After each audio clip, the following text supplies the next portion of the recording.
சங்கீதம் 32:8 நான் உனக்கு போதித்து நீ நடக்க வேண்டிய வழியை உனக்கு காட்டுவேன், உன்மேல் என் கண்ணை வைத்து உனக்கு ஆலோசனை சொல்லுவேன். பிரியமான தேவ ஜனங்களே, இந்த ஆகஸ்ட் 2024 மாதத்திலே கர்த்தர் நமக்கு கிருபையா கொடுத்திருக்கிறதான ஒரு வாக்குத்தத்தம் என்னவென்று சொன்னால், கடந்த மாதங்களிலே அநேக விதமான சவால்களை நீங்கள் சந்தித்திருக்கலாம். எங்கு செல்லுகிறது, எப்படி செல்லுகிறது, என்ன நடக்க போகிறது என்று தெரியாத ஒரு சூழ்நிலையில நாம் கடந்து வந்திருப்போம். ஒருவேளை உங்களுடைய வாழ்க்கையிலே உங்களுடைய குடும்பத்தை பற்றியதான பிரச்சனைகள் இருக்கலாம், உங்களுடைய பிள்ளைகளை குறித்ததான கவலைகள் இருக்கலாம், உங்களுடைய வேலையை குறித்ததான போராட்டங்கள் உங்களுடைய மத்தியில் காணப்படலாம்.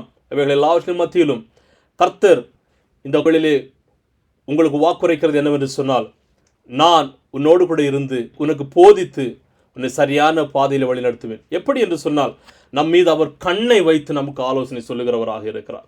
அவருடைய ஆலோசனை பிரகாரமாக இந்த மாதத்திலே நாம் நடந்து அவருடைய சித்தத்தை நாம் நம்முடைய வாழ்க்கையில் நிறைவேற்றுவோமாக. கர்த்தர் தாமே உங்கள் ஒவ்வொருவரையும் ஆசீர்வதித்து வழிநடத்துவாராக.